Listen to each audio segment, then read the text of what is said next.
Գառնիկ Զաքարյան, Alpha News, պարոն նախագահ, Ալիևը խոսում է Զանգեզուրի միջանցքի մասին, Փաշինյանը հակադարձում է նրան, հղում անելով օգոստոսի 8-ի համաձայնագրին։ Ինչու Ալիևին չի հակադարձում Միացյալ Նահանգների նախագահ Թրամփը եւ արդյոք նրան սահմանափակում է ՎԿ-ի կարգավիճակը։ Բայց խիպտի նախագահ Թրամփը արձագանքի։ Հիմա մեկը մի բան ասում, մեկը մյուս բան ասում, որ շատ համանեն ասելու երկուսից էլ հիաստափած եմ։ Ինչի եք դուք սպասում, թե Միացյալ Նահանգների նախագահը պետք է արձագանքի։ Ինքսի Հայաստանի տեղը չգիտի։ Եվ ասեմ, Հայաստանը այն նշանակությունը չունի, եթե Միացյալ Նահանգները ունենային Հարավային Կովկասում կենսական շահեր, Հայաստանի անունն էլ չէր շփոթի Ալբանիայի հետ, Ադրբեջանի, Կամբոջայի հետ, ու եւ այլ։ Չի միջամտելու, իրենք ստացել են այն, ինչ իրենց պետք էր, մնացածը այ մարդ գնացեք ինչ ուզում եք խոսացեք, մեկը մի բան ասի, մեկը մի սպասեք։ Եվ ճիշտ է անում։ Եվ իդեպ ես տվյալ դեպքում Միացյալ Նահանգների դեմ չեմ։ Իմ ժամանակ մենք շատ արդյունավետ համագործակցել ենք Միացյալ Նահանգների հետ։ Ուղղակի մենք պետք է այդ խիզախությունը ունենանք Հայաստանի շահերը առաջ մղելու։ Չմտածենք, որ մի բան հանկարծ որ այն չասեմ, sense Տրամփը կարա ինձ մի քիչ վատ նայի։ Վատ չի նայելու, հակառակը ես ավելի շատ է հարգելու։ Sense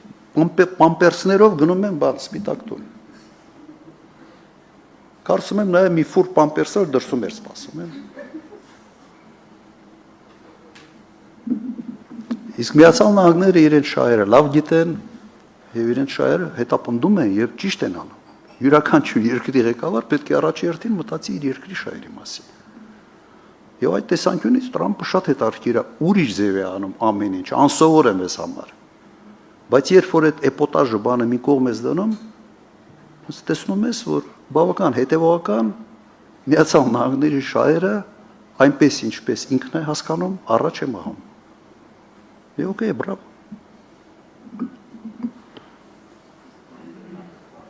Հանրային հեռուստաընկերություն, Մարիա Խաչատրյան,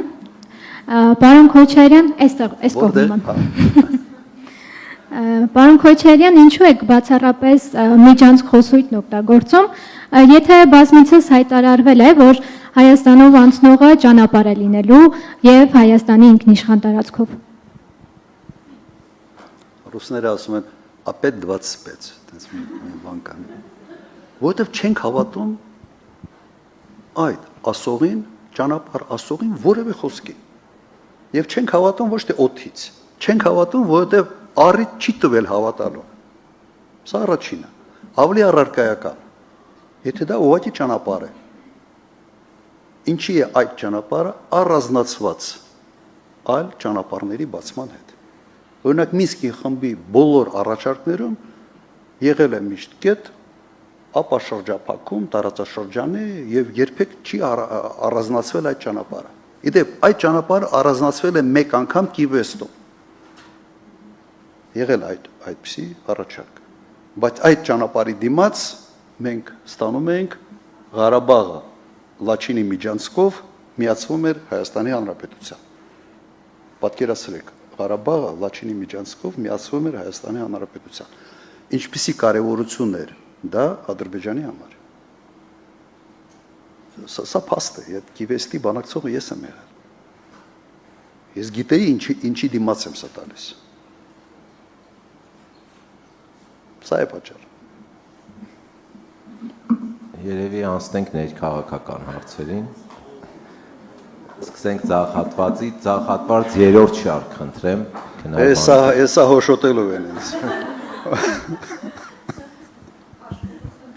Ժողովուրդ օրաթերթ Քնար Մանուկյան, պարոն նախագահ, ես իմ գործիքերից նախապես ներողություն եմ խնդրում, երկու հարց ունեմ, մեկը քաղաքական, մյուսը իրավական, ձեր հետագա ճակատագրի հետ կապված։ Սկսեմ քաղաքականից։ Քաղաքական դաշտում տարբեր գործիչներ, վերլուծաբաններ, այդ թվում եւ ազատ կարծիք արտահայտելու համար բանտարկված Միքայել Սրբազանը հայտարարել էր, որ նախկին նախագահները չպետք է մասնակցեն ընտրություններին, պետք է դուրս գան քաղաքականությունից, որպեսզի Նիկոլ Փաշինյանին հաղթելու շանսերը մեծանան։ Ինձ հետաքրքիր է մտածել եք երբևէ այն մասին, հնարավոր է հանուն Փաշինյանի նկատմամբ հաղթանակի դուք դուրս գաք քաղաքականությունից։ Իսկ ձեր ազնական կարծիք ո՞նց է այդ Միքայել Սրբազանից մի քիչ բան անենք։ Հետաքրքիր է։ Իրավունք չունեք ասելու։ Չէ, դուք ուղղակի բանը, ասենց պասը տալիս եք Միքայել Սրբազանին, դրա համար Հայտարարել է պարոն նախագահ։ Այդ թվում նաև բազմաթիվ քաղաքական գործիչներ։ Դրա համար հողում եմ անում իրենց եւ ինձ հետաքրքիր է ձեր կարծիքը։ դուք sense մի կողմ եք քաշում։ Համոզված եմ, որ դուք Լավը փաստերի հետ է։ եղավ, լավ, նայեք։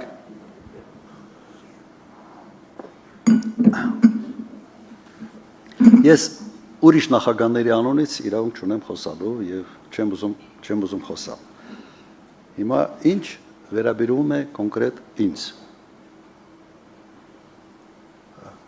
Կարծում եմ 21 թվականի ընտրությունները ցույց տվեցին, որ ես ունեմ ինչ որ չափի ազդեցություն եւ ինչ որ մի զանգվածի, որի չափի մասին չեմ ուզում խոսալ, կոնսոլիդացման հնարավորություն։ Հիմա պատկերացրեք 21 թվականին ես էլ չմասնակցեի։ Ունենք օրինակը 18 թվականի ընտրությունների դեկտեմբերին։ Հիշում եք։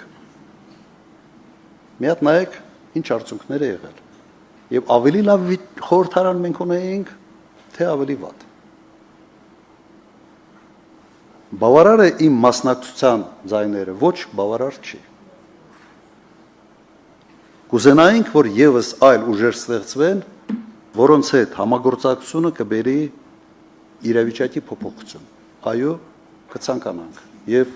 արտահայտում ենք դրա մասին շատ պարզ եւ հասկանալի ձևով։ Հիմա ինչ վերաբերվում է կոնկրետ ինձ, իմ թիմը մասնակցելու է եւ իդեպ, երբ որ ասում են նախագահների մասին, առաջին նախագահ ՀԱԿ կուսակցության առաջնորդ, ճիշտ է։ Հիմա եթե ՀԱԿ կուսակցությունը մասնակցում է ընտրություններին կամ հայտարարում է, որ մասնակցելու է ընտրությանը, առաջին նախագահը մասնակցում է, թե չի մասնակցում դրանով։ Հանրապետական կուսակցության առաջնորդը երրորդ նախագահն է։ Հանրապետական կուսակցությունը մասնակցել է բոլոր ընտրություններին։ Հիմա կուսակցության մասնակցությունը նշանակում է առաջնորդի մասնակցություն, թե չի նշանակում։ Իհարկե, ոչ մեկը չգիտի այդ դեմքի մասին, հա, եւ հատկապես երբ որ քարոզարշավը սկսում ես դու անել։ Իսկ առաջին նախագահը ինձ իր դեմքով է մասնակցել։ Դրա համար, այսպես ասեմ, Իվանիշվիլին, որը պաշտոն չի զբաղեցնում Վրաստանում, բայց բոլորը տեսնում են, չէ, որ որևէ կարևոր հարց չի կարող լուծվել առանց իրեն, որովհետև ինքը վրացական երազանք կուսակցության առաջնորդն է։ Եվ այդ կուսակցությունը իշխող կուսակցություն է։ Այդպիսի վիճակ ունեցել ենք Լեհաստանում, երբ Կաչինսկին որևէ պաշտոն չզբաղեցնելով եղել է իշխող կուսակցության ղեկավարը։ Հիմա ինչն է ավելի լավ։ Դու չերևաս անձամբ քո դեմքով, բայց բոլոր որոշումները կայացնողը լինես, թե դու հենց քո դեմքով երևաս եւ ասես ես այս մասկիրովկան չեմ անում։ Ինչն ավելի լավ։ Շատ բարձ ուղղակի այդ հարցին մնալ կուսակցության ղեկավար, ասել ես չեմ մասնակցում կամ կուսակցությունը ասում է ինքը չի մասնակցում, բա ո՞վ է մասնակցում։ Կուսակցությունը մասնակցում է, ուրեմն ինքն էլ է մասնակցում։ Հիմա ինչ վերաբերում է կոնկրետ իմ դեմքով մասնակցելու կամ չմասնակցելու մասին։ Եթե մեր թիմում հայտնվի մեկը, որը սոցիոլոգիայով ավելի շատ ձայներ կարող է հավաքել, ես միայն ուրախ կլինեմ։ Միայն ուրախ կլինեմ։ Դա պրինցիպիալ հարց չի, դա ուղղակի քաղաքական դաշտի եւ հանրային կարծիքի հետազոտման հարց է։ Կրկնեմ, միայն ուրախ կլինեմ։ Եթե մտածում եք, թե 21 թվականի մեծ հաճույք է ստանում, որ 8-ից 10 հանդիպումներ ունենալ, ամբողջ բանով Հայաստանի Հանրապետությունով պատտվել, իհարկե չէ։ Բայց սոցիոլոգիան շատ հստակ ցույց էր տալիս, որ իմ պարագայում մենք ավելի շատ ձայներ կհավաքենք, քան մեր թիմի յուրաքանչյուրի պարագայում։ Եվ գնացել ենք այդ ճանապարհով։ Երևի այսքանը։ Եւ Ավելի սպառիչ չգիտեմ, ել ինչ ասել։ ձեր թույլտվությամբ Ես գիտեմ, որ հեսա ալիքներ ա գնալու մի ուրիշ ձևի։ Գործընկերներ ներողություն եմ խնդրում, ես նախապես ձեզանից ներողություն եի խնդրել։ Երկրորդ հարցը կապված ձեր ճակատագրի մասով, կարծես թե գրեթե բոլոր ասուլիսներին ես բարբերաբար ձեր վախերի մասին բանտարկվելու մասով հնչեցնում եմ, բայց այս անգամ այլ իրավիճակ ունենք։ Մասնավորապես 2001 թվականին Պրիվետ ռոբ արտահայտության համար Պողոս Պողոսյանը Արագած սրճարանի զուգահանում անզգույշ քաշքշուկի արդյունքում սպանվեց։ 24 տարի անց արտաշիրում է իրականացվելու եւ տեղեկություններ կան, որ Նիկոլ Փաշինյանի իշխանությունը ցանկություն ունի ձեզ կալանավորել։ Կրկին հարցս ուղում եմ։ Դուք չեք վախենում կրկին հայտնվել բանտում։ Շնորհակալություն։ Ես ասենք ինչ-որ բանից վախեցող մարդու տպավորություն եմ թողնում ձեր մոտ։ Եթե այդպես է, ես կամ ինձնից պիտի ինքս հիասթափվեմ, կամ ձեզնից։ Երևի առիթ չեմ տվել նման կերպ մտածելու։ Իդեպ դուք հիշեցրեցիք այդ դեպքը 2001 թվականին։ Նայեք, դուք գիտեք որտեղ եմ ես եղել, երբ այդ դեպքը կատարվել է։ Ես որտեղ եմ եղել։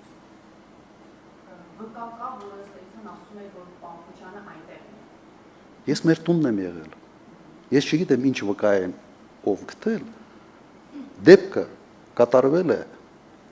այդ սրճարանը լքելուց մոտ 40 րոպե հետո 35-ից 40 դա քրեական գործում է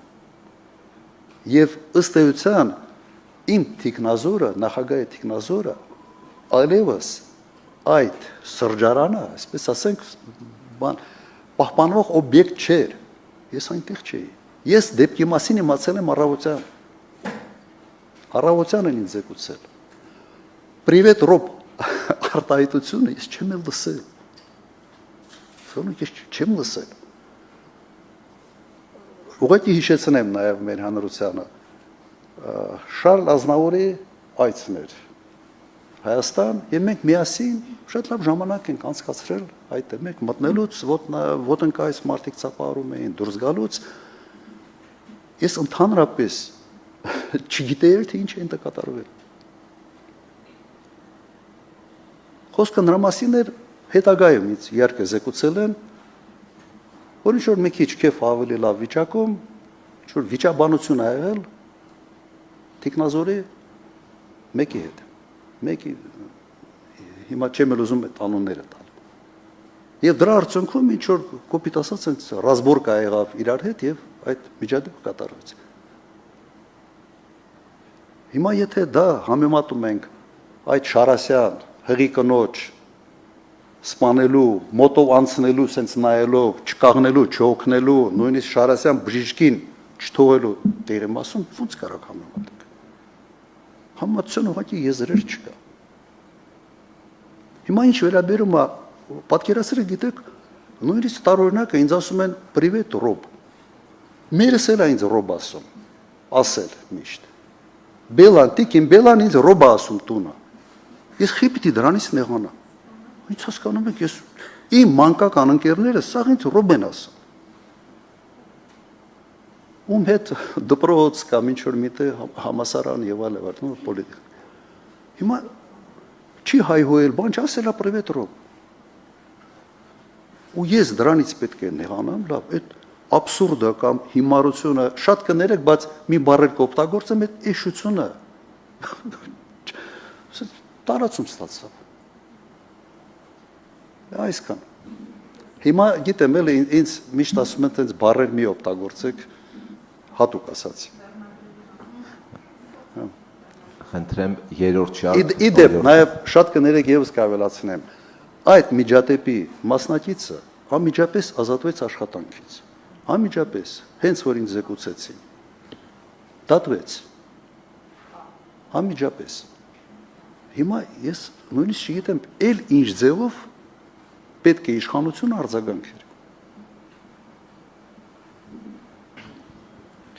Շնորհակալություն Նարեկ Կիրակոսյան Factor TV։ Պարոն Քոչարյան, դուք մասամբ անդրադարձաք Նիկոլ Փաշինյանի ընդդիմությանը եւ հատկապես Հայաստան դաշինքին գանձ համարելուն։ Երբ 21 թվականին ձեզ հարցրեցի, թե ինչ էի կարել ժողովրդին, որ չկարողացան ձեզ ներել եւ քվետալ Փաշինյանի արածներից հետո, պատերազմից հետո դուք չկարողացաք այդ հարցին պատասխանել։ Հիմա ունեք պատասխան, այդ ինչ է կարել այս տարիների ընթացքում, որ դուք այս իշխանության համար դարել եք հարմար ընդդիմություն, որ իրենք ամեն անգամ պարբերաբար մեծ ուրախությամբ արձանագրում են, որ այս ընդդիմությունը իրենց համար այնքան հարմար է, որ ինչքան դուք կաք, ասում են ինչքան Քոչարյանը խոսի, մենք այդքան իշխանության ենք մնալու։ Եվ մարտի 1-ի հետ կապված, պարոն Քոչարյան, ՄԻԵԴ-ը վճիռ է հրապարակել 17 տարի անց, որով Եվրոպական դատարանը բավարարել է զոհերի իրավահաջորդների բողոքն ու արձանագրել, որ խախտվել է նրանց կյանքի իրավունքը, սպանվել են անհամաչափ միջոցներից, այդ թվում մարտական փամփուշտներից, ոստիկանությունը ոչ պրոֆեսիոնալ գործողություններ է կատարել։ Պարոն Քոչարյան, ՄԻԵԴ-ը արձանագրում է, որ ձեր նախագահության օրոք պետությունը չի կարողացել իր քաղաքացիներին պաշտպանել եւ նրանք սպանվել են։ Դուք այս մասին ինչ ասելիք ունեք եւ կա արդյոք մի որոշում, մի հրաման, որը 2008-ին կայացրել եք եւ հիմա փոշմանում եք։ 3 հարց դարավ։ 2.5։ Լավ, հիմա տարանջատը իրարից։ Հիմա առաջի հարցի գիտեք պատասխանը ես տվել եմ։ Հիմա ես պետք է կրկնեմ գրեթե այն ամենը, ինչ որ ասել եմ։ 21 թվականի հետ ես չէի համեմատի ընտրությունները մեկ պատճառով։ Իսկապես 21 թվականի ԿՊ-ն ընտրվել է Նիկոլ Փաշինյանի բարձր վարկանիշը նաև հաշվի առնելով։ Ավելի բարձր էր։ Իրեն հաջողվեց Ղարաբաղի պատերազմի պարտությունը ցենց գցել բոլորի վրա։ Բայց մյուս կարգախոսները մնում է կոռուպցիայի դեմ պայքար, հատիկ հետ բերում, իդեպեշ զարմացել են, որ գույքից հարց չեք տվել։ Սովորաբար դա ձեր այդպես ֆիշկաներ։ Հիմա վիճակը հետևյալն է։ Իսկապես վիճակը տարբեր է։ Եվ ես պետք է կրկնեմ, բոլոր այն կարգախոսները, որով ինքը եկել է իշխանության եւ պահել է այդ իշխանությունը, այսօր սնանկ են։ Ինքը պիտի գա եւ մեկ կարգախոս, ինքը վերջերս, եթե չեմ սխալվում, հետեւյալ ասած, չէ, ամենից կարևոր հարց ես լուծել եմ։ Ես խաղաղություն եմ բերել։ Ինքը բերել է պատերազմ, իր բերած պատերազմից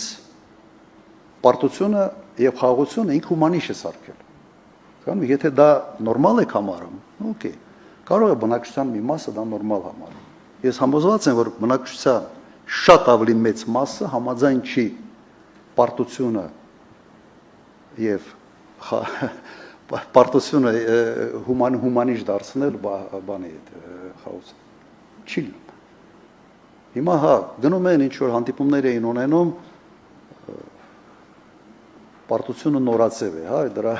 այդ խորագրի շրջանակներում նաև այսպիսի մեմեր կա, եթե չեմ սխալվում, նաև սոցիալական ցանցերում։ Հիմա այդ հարցի պատասխանը սա է։ Հիմա Չէ, կներեք, դուք չեք կարծում, որ դուք խոցելի դրա համար մենք Նիկոլ Փաշինյանի համար գանձ եք։ Նարեկ, պոլեմիկայի չի, հարց տվել եք, պատասխան չէ, ումից եք տարբերվում, որ պիտի պոլեմիկացի։ Դե այդ հարցը արդեն հնչել է, չէ՞, գանձի հարցը ես պատասխանել եմ։ Հիմա անցնենք, եթե դուք եք այդպես համարում, դա ձեր խնդիրն է, բայց հարցը հիմա Եվրոդատարանի վերաբերյալ։ Ես մի հարց ունեմ, դուք Եվրոդատարանի որոշումը կարդացել եք։ Համոզված եմ չեք կարդացել։ Ես ասեմ, համոզված եմ չեք կարդացել, որովհետև եթե կարդայիք, դուք այս հարցը այս ձևով չէիք ձևակերպել։ 110 էջանոց փաստաթղթի մեջ սպանություն բառ չկա, կա մահվան դեպքեր։ Նարեկ, ես կարծում եմ միջև հարց տալը երևի արժեր, եթե թեմայից է կարծում, գոնե կարդա, հաջորդը բովանդակային, շատ բովանդակային Եվրո դատարանի որոշումը հետևյալի մասին է, որ պետությունը ջանքեր բավարար չի գործադրել մահվան դեպքերը բացահայտելու համար։ Այդ հայցը եղել է 11 թվականին, ես արդեն 3 տարի նախագահ չէի, եւ 11 թվականից մինչև այսօր պետությունը բավարար ջանքեր չի գործադրել մահվան դեպքերը բացահայտելու համար։ Ավելին ստեղից մի բան էլ ավելացնեմ։ Միեդի որոշումները, բոլոր որոշումները կապված մարտի 1-ի հետ ինձ համար առ ոչինչ են մեկ պատճառով 18 թվականից հետո որովհետև պետությունը այդ գործերի քննման ժամանակ չի պաշտպանվել եւ միեդը մոտ 6-7 անգամ այստեղ կրկնում է ուղղակի չեն տրամադրել այս փաստաթղթերը, չեն տրամադրել սա, չեն տրամադրել նա, չեն տրամադրել նա, մոտ 6-7 անգամ։ Սա ինչ է նշանակում, նայեք, պատկերացրեք ինչ վիճակ է։ Դատական նիստ, դատախազի տեղը նստած է մեղադրողը, դատախազը պաշտպանվողի տեղը նստած է մյուս դատախազը նույն բաժնից։ Մոտավորապես այս վիճակն է։ Եվ դրա համար 18 թվականից հետո մարտի 1-ի բոլոր գործերով Հայաստանի Հանրապետությունը պարտվելու է, որովհետև Հայաստանի Հանրապետությունը չի պաշտպանում, չի ներկայացնում ոչինչ։ Սա է վիճակը։ Ոնց որ Նիկոլ Փաշինյան versus Նիկոլ Փաշինյան, այս պատկերն է։ Պատճառը դա է։ Եվ եթե դուք կարդաք միեդի որոշումը, դուք կտեսնեք, որ այդ որոշման մեջ հիմնական մեխը հետևյալն է. պետությունը բավարար ջանքեր չի գործադրել մահվան դեպքերը բացահայտելու համար։ 7 տարի, ավելի քան 7 տարի գործադիր իշխանությունը եւ քննչական մարմինները ենթակա են վարչապետին։ Բացահայտեք։ Հենց առաջի դատական նիստին մարտի 1-ի հետ կապված իմ փաստաբանները պնդում էին. բացահայտեք, սխալողությամբ են գնում, սրանով չպետք է զբաղվեք, չեն բացահայտում։ Ես ընդամենը մարտի 1-ից հետո պաշտոն եմ եղել 1 ամիս 8 օր։ Okay։ Դրա համար միեդի որոշումը ինձ չի ուղղված։ Ուղղված է նրանք, ովքեր բավարար ջանքեր չեն գործադրել սպանությունները բացահայտելու համար։ Եթե գործադրեին, իրենց վրա դուրս կգային։ Ռիփսիմե Ջեբեջյան, Տրիբյունայեմ, պարոն Քոչարյան, ձեզ Բորիս Մուրազին հնարավորություն տվեց, որ դուք խոսեք նաև ձեր սխալների մասին, բայց ողջ ասուլիսի ընթացքում դուք չնշեցիք որևէ սխալ, որ իրականացվել է ձեր իշխանության ժամանակ, դուք խոսեցիք երկու հիմնական մեղադրանք կա, հա, ձեր հասցեին, խոսեցիք ընտրակեղծարարության մեղադրանքի մասին, երկրորդ մեղադրանքը, եթե բլոկավորեմ, հա, իմ հարցերը, 3 հարց ունեմ, հարց անցյալից, հարց ներկայից եւ հարց ապագայից, անցյալի հետ կապված կա մեղադրանք, որ ձեր իշխանության ժամանակ տեղի են ունեցել աղմկահարույց քաղաքական սպանություններ, ձեր ձեռքերը արյունոտ են եւ մասնակցություն ունեք դրա մեջ, ես կուզենամ սպառիչ պատասխան տակ դրեն, մասնավորապես Խորխորունու սպանությունը, մասնավորապես Արծրուն Մարգարյան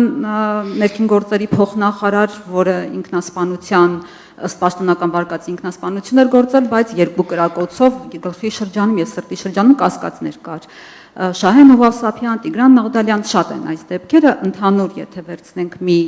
բանի մեջ քաղաքական սպանություններ, ինչ առնչություն դուք ունեք այդ սպանությունների հետ, արդյոք որևէ կապ ունեք թե չէ։ Հարց ներկայից դուք դատի եք տվել Նիկոլ Փաշինյանին, որովհետև ասել էր, որ դուք կաշառակեր եք։ Ասել էր սրանից հետո ձեզ դիմելու եմ կաշառակեր եւ այլն դատի եք տվել։ Դուք դատի եք տվել նաեւ 2018-ին Փաշինյանին, բայց ձեր հայցը հետ վերցրեցիք, որովհետեւ պայմանավորվածության եկաք, որ փաստաբանը ասել էր, որ կասեմ, որ նկատի ենք ունեցել սահմանադրական նորմը ոչ թե Քոչարյանի սպանությունների հետ էր կապված էլի մեղադրանքը 18-ին։ Հիմա պատրաստվում եք այս անգամ էլ նման պայմանավորվածության գնալ դատարանում եւ հետ վերցնել հայցը, թե գնալու եք մինչեւ վերջ։ Եվ հարց ապագայից շատ խոսվեց այդ մասին, բայց սպառիչ պատասխան ես կուզենամ լսել ընտրությունների հետ կապված։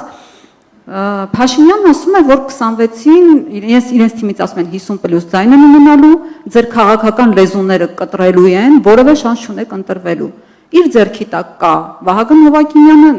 կենտրոնական ընտրական հանձնաժողովը, իր ձեռքի տակ կան վարչական լծակները, որտեղից ձեզ այդ վստահությունը, որ այս անգամ չի կրկնվելու 21-ը, որովհետև 21-ին էլ կար վստահություն, որ քոքը մաշեցվելու է, որ վերջ եք տալու չեղավ, չստացվեց։ Հիմա որտեղ երաշխիք կա, որ 26-ին էլի կոտրած տաշտակի առաջ չի կանգնելու ընդդիմադիր հատվածը։ Շնորհակալ եմ։ Լավ, ուրեմն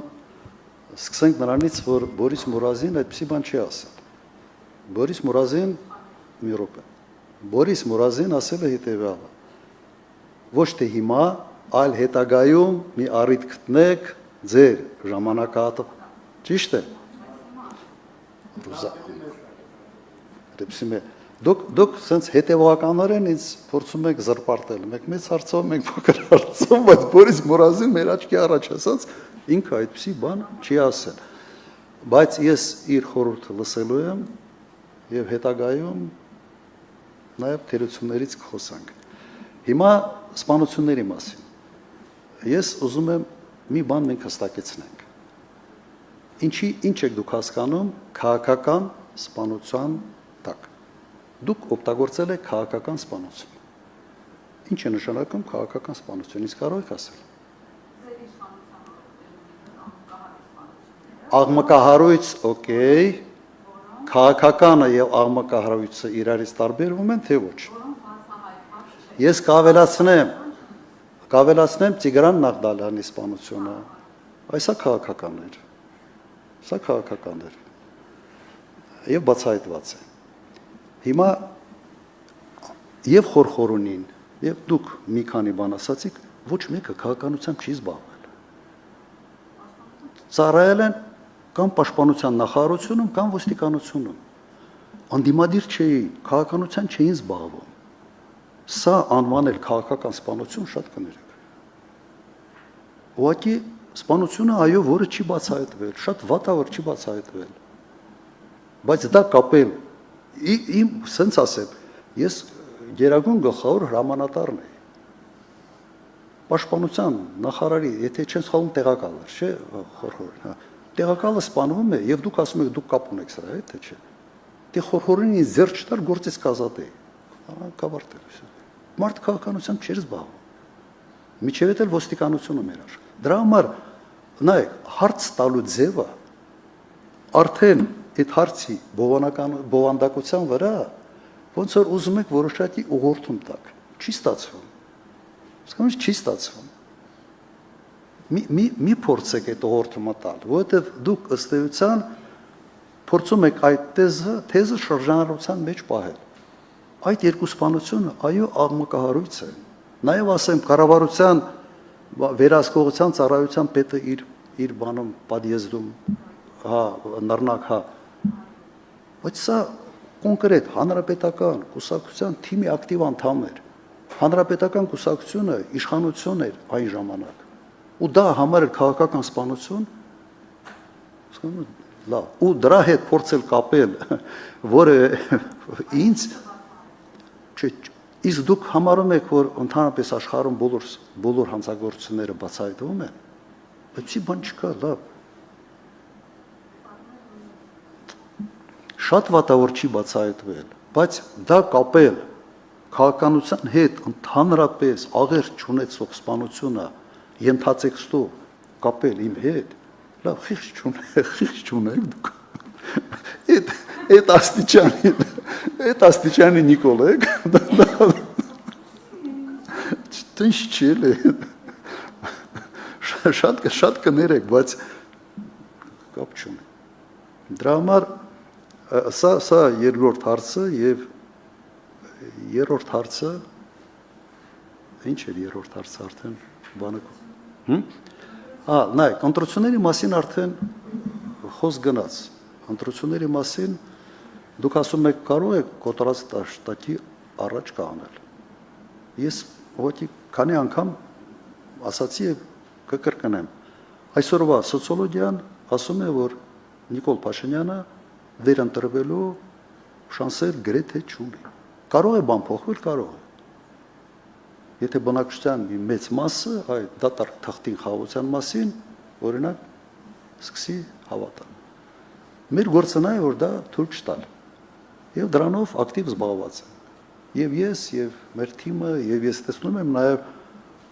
բավական ակտիվ մյուս դաշտի մեջ ակտիվ անդիմադիրները զբաղվում են։ Նաեւ փոքր կուսակցությունների ներկայացուցիչները։ Ես ասեմ, բավական լավ հետաքրքիր հարցազրույցներ բան տալիս են։ Մենք պետք է փորձենք փոխել։ Եթե դուք եք այն կարծիքին, որ պետք է այդ ուղղությամբ աշխատել, ուղղակի իմ կոչը նաև ձեզ, դուք ձեր լումման ներդնեք այս գործին, ինչքան որ կարողանում եք։ Ու չմտածել, որ լրատվամիջոցը, ասենց ասեմ, լրիվ նեյտրալ լրատվամիջոց քիչ ալնում։ Ինչ որ մի կարծիք է ձևավորում իրադարձության վերաբերյալ, եւ այդ լրատվամիջոցը կարող է այս կամ այն կարծիքին հարից, սա նորմալ է։ Ոքի ուրիշ ձև նաև աշխարհում չկա։ Ում? Հա։ Դատական հայց նայեք, ես այն ինչ որ վերաբերում է քաղաքացիներին, իսկ դա քաղաքացիներ են։ Ես ընդհանրապես այդ հարցերով չեմ զբաղվում, այդ դատարանը չեմ գնում։ Այն ժամանակ փաստաբանը ասեց հետևյալը, այսպիսի բանը ասել, զրպարտությունը դեմ չեք, եթե ես դիմեմ, ասել եմ, օքեյ, դիմի։ Որովհետև ես չեմ հետևում, թե ով որտեղ ինչ ասեց եւ որ հայցը կարելի է դատական մեծ հավանականությամբ հաղթանակի մտնել դատարան։ Հետո այո, փաստաբանը ասեց, որ եկել դատարանում հրաժարվել է, ասել է մենք սա չի նկատի ունեինք։ Մենք չենք հրաժարվել հայցից։ Ում դատի ենք տվել, իրենք եկել են, ասել են, հեչ մենք սա նկատի չունեինք։ Okay, ինքը առաջարկեց, որ սա տարիներով կարող է շարունակվի, սա մեզ համար ձեռնտու հանգամանք է, այստեղ կաղնենք։ Ես որևէ դետալների մեջ չեմ մտել։ Չէ, հիմա նույնպես ինչ որ եղել է հայտարարություն, մենք տվել ենք դատի։ Եթե մեկը գա, ես հակված եմ գնալ միջև վերջ, ուղղակի դուք իմացեք, որ քաղաքացիական հայցերը կարող է տարիներ տևի։ 3 տարի, 4 տարի, բավական ծանրաբեռվածությունը մեծ է դատարաններում։ Ես չգիտեմ, փաստաբանը պիտի գա, ասի, օրինակ, մեկը եկել է, ներողություն է խնդրել։ Կամ հեչ, պարոն նախագահ, ձեզ նկատի չուներ։ Լրիվ ուրիշ մարդու մասին էր այդ խոսքը։ Հիմա ինքը գալով ասի, սենց վիճակ կա, իմ առաջարկը սա է։ Հիմա ես կընդունեմ այդ առաջարկը, թե չեմ էլ մտածել դրա մասին։ Կրկնեմ, սրան մեծ ֆունդամենտալ նշանակություն տալու իմաստը չկա։ Ես այդ դատականիստերը չեմ գնում, ես ավելի հակված եմ ունենալ լավ փաստաբան, եւ մեր փաստաբանները իսկապես պրոֆեսիոնալ փաստաբաններ են։ Բայց եթե դու պրոֆեսիոնալ փաստաբան ունես, բարի եղիր նաեւ այդ փաստաբանի խորհուրդների, եթե ոչ ամբողջությամբ միջորջափով ականջալուր լինել, այդքան բան։ Հաջորդ։ Ինչ։ Չէ, բայց ես ուղղակի ցույց տվեցի, ես այ դրա համար ներողություն։ Ասում եք, ես երբեք ներողություն չեմ խնդրում։ Ներողություն։ Հա, ուղղակի պահի տակ համարեցի, որ բան է։ Հաջորդը ռադար։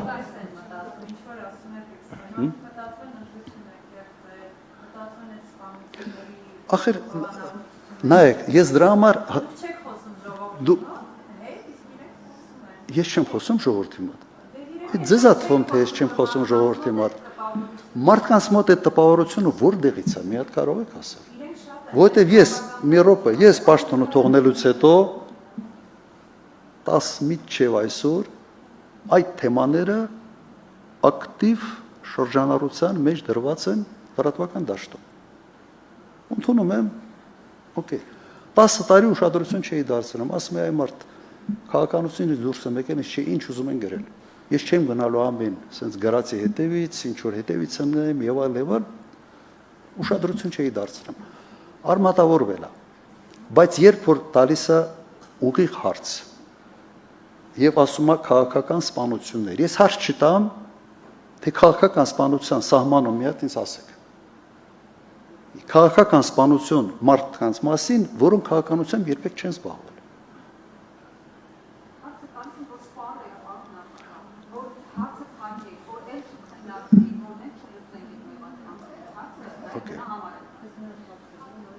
Հասկացա։ Շնորհակալ եմ։ Ռադար խնդրեմ։ Ռադար Արմենիա, Լաուրա Հարությունյան։ Պարոն Քոչարյան, ձեր նախագահ դառնալուց հետո Հայաստանից հեռացավ Վանո Սիրադեղյանը։ Նրա հեռանալու պատմությունը կարծես տաբու լինի հայկական իրականության մեջ, ոչ ոք չի խոսում նրա մասին։ Կարող եք մեր հանրության համար բարձրաբանել, ինչպես հեռացավ Սիրադեղյանը, արդյոք կար քաղաքական պայմանավորվածություն, որ նա պետք է հեռանա Հայաստանից եւ չզբաղվի քաղաքականությամբ։ Ի վերջո գնահատականներ կան, որ նա ձեր իշխանության համար նախկինների խավության նոխազն էր։ Քանի որ ձեր գրքում շատ քիչ եք անդրադարձել այս թեմային, այսօր կբացատրեք մեր հանրության համար։ Ես մի քիչ լավ չհասկացա ինչ բացատրեմ, մի հատ ինձ կարող եք Ինչու հեռացավ Վանո Սիրադեղյանը Հայաստանից։ Այո, որովհետև դա տեղի ունեցել ձեր երբ եկաք իշխանության։ Նայեք, Վանո Սիրադեղյանի նկատմամբ հարուսված էր քրեական գործ։ Եվ Վանո Սիրադեղյանը հեռացել է Ո՞չ է փախել Հայաստանից։ Հիմա դուք ինձ դժվար վիճակի մեջ եք դնում, որովհետև Վանո Սիրադեղյանը մահացել է։ Ինձ դժվար վիճակի մեջ եք դնում, որովհետև մի հարցա խոսալ Հայաստանից փախած մեկի մասին, որը կա ինչ-որ մինտեղ, մի հարցա խոսալ մահացած մարդու մասին։ Մեր մշակույթի մեջ ընդունված չէ, չէ՞, ասում են մահացածների մասին կամ լավ կամ ոչինչ։ Իրականում ինձ դժվար վիճակի մեջ եք դնում։ Ես չգիտեմ։ Ես հիմա չեմ ուզում մահացած մարդու մասին ասեմ այն ամենը ինչ գիտեմ։ Իսկապես չեմ ուզում ասել։ Շատ կներ եք, բայց սա է վիճակը։ Որտեվ ես հենց որ ինչ որ գիտեմ ասեմ, ես ավելի վատ անկյան տակ եմ դիտվելու սելոնա մահացած մարդու մասին։ Չեմ պատասխանում շատ կներ եք այդ հարցին։